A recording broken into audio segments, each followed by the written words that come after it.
Si vous voulez bien regagner vos places, s'il vous plaît.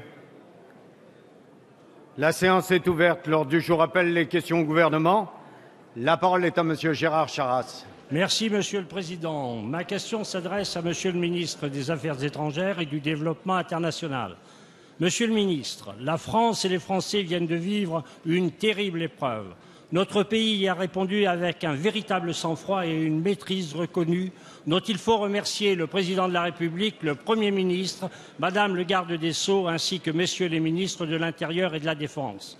Nos concitoyens, par leur mobilisation, ont également montré à la fois leur compassion mais également leur détermination à défendre un modèle politique et social dont le cœur transcende les familles politiques.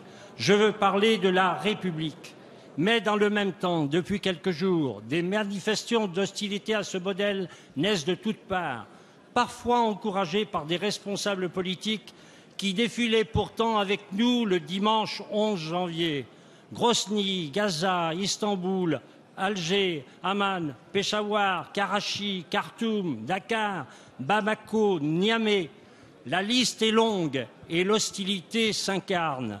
Il y a eu des morts et des appels au meurtre sont prononcés contre nos compatriotes. Le président de la République l'a dit avec raison. La France n'attaque personne lorsqu'elle défend ses valeurs. Mais elle n'accepte aucune intolérance et son drapeau restera celui de la liberté et de la laïcité. Ma question est double, Monsieur le ministre.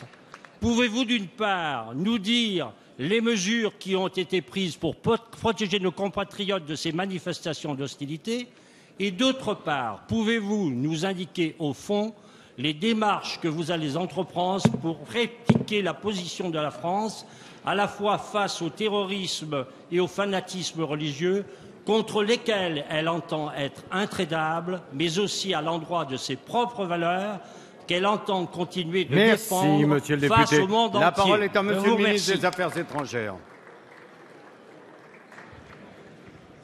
Monsieur le député, des incidents très graves se sont produits dans plusieurs pays ces derniers jours en réaction à la dernière couverture du journal Charlie Hebdo.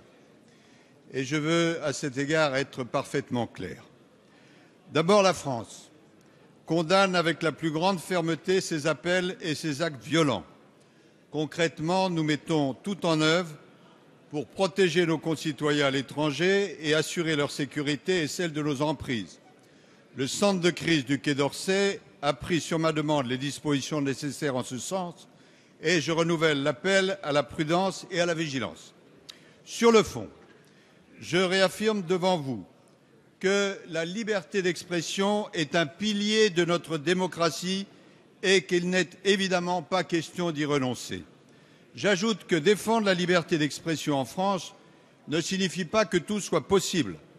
La loi est là pour protéger chaque citoyen. S'il y a insulte ou appel à la haine, la voie des tribunaux est ouverte et c'est à la justice de faire respecter le droit. Défendre la liberté d'expression, ce n'est pas non plus balayer d'un revers de main les réactions qui peuvent s'exprimer dans le monde. Des sensibilités différentes existent, mais la limite absolue à ne pas franchir, c'est la violence qui n'est pas et ne sera jamais une pratique acceptable. Enfin, défendre la liberté d'expression ne signifie évidemment pas pour la France vouloir insulter l'islam. Si certains voulaient faire croire au monde que la France serait hostile à une religion, ce serait une imposture. Vis-à-vis de tous les pays musulmans, nous menons une politique de dialogue qui est le contraire même de l'hostilité. Et quand nous combattons le djihado-terrorisme et l'islamisme radical, ce sont aussi les musulmans que nous protégeons puisqu'ils en sont les premières victimes. Bref, monsieur le député, la France continuera partout de porter un message de fermeté, de tolérance et de